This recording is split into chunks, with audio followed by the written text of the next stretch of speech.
Pada pertemuan kali ini, saya akan membahas mengenai kualitas informasi akuntansi, bidang-bidang akuntansi, profesi akuntansi, etika profesi. Kualitas informasi akuntansi. Yang pertama adalah relevan. Relevan berarti informasi akuntansi harus berguna bagi pengguna akuntansi. Yang kedua adalah dapat dipahami. Dapat dipahami ini berarti akuntansi yang disajikan harus sesuai dengan pemahaman penggunanya. Yang ketiga adalah dapat dipercaya.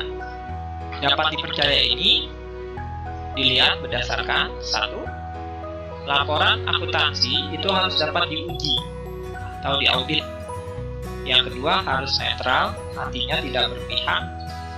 Yang ketiga harus menyajikan data keuangan yang sesungguhnya. Kualitas yang keempat adalah daya banding. Artinya apa? Artinya laporan keuangan harus dapat dibandingkan dengan perusahaan-perusahaan yang sejenis. Laporan laba rugi misalnya, dia harus memiliki pola yang sama dengan perusahaan lainnya. Yang kelima adalah tepat waktu. Akan sangat tidak berguna apabila laporan itu disampaikan dalam periode yang sudah lewat. Itu kualitas informasi akuntansi. Selanjutnya, kita akan bahas mengenai bidang-bidang akuntansi. Yang pertama ada akuntansi keuangan. Apa itu akuntansi keuangan? Akuntansi keuangan mengkhususkan pada proses pencatatan, mulai dari jurnal umum, neraca saldo, seterusnya sampai dengan proses penyajian laporan keuangan. Yang kedua adalah akuntansi audit atau auditing. Akuntansi audit, dia tidak membuat laporan keuangan, tetapi mengkhususkan pada memeriksa apakah pencatatan akuntansi yang dilakukan itu telah benar. Akuntansi audit biasanya dilakukan oleh lembaga independen. Bidang akuntansi berikutnya adalah akuntansi biaya.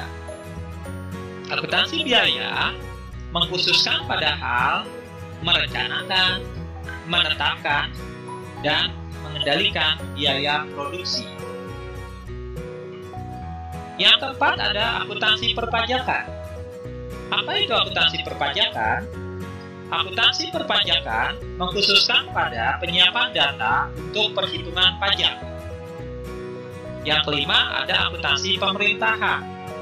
Akuntansi pemerintahan menyajikan laporan keuangan yang dilakukan oleh lembaga pemerintah. Yang keenam ada akuntansi pendidik.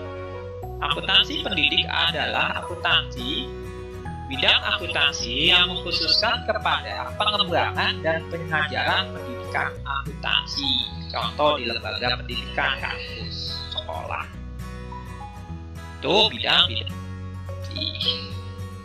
Nah, bidang akuntansi berkaitan dengan profesi akuntan. Ya, setidaknya ada 4 setidaknya. Ada akuntan internal. Apa itu akuntan internal?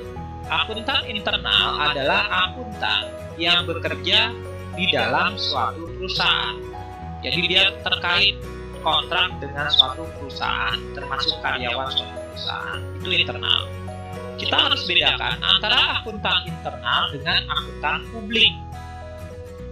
Kalau akuntan internal itu dia bekerja pada suatu perusahaan, tetapi akuntan publik itu dia independen, dia bukan karyawan suatu perusahaan, tapi dia memberikan jasa bagi perusahaan atau organisasi yang memintanya.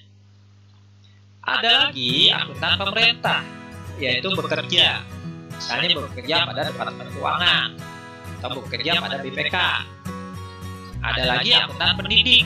Nah, inilah yang tugas mengajar akuntansi. Ya, itu profesi akuntansi. Nah, setelah membahas profesi, tentu saja kita harus berkaitan dengan etika. Ada etikanya. Yang pertama harus ada tanggung jawab.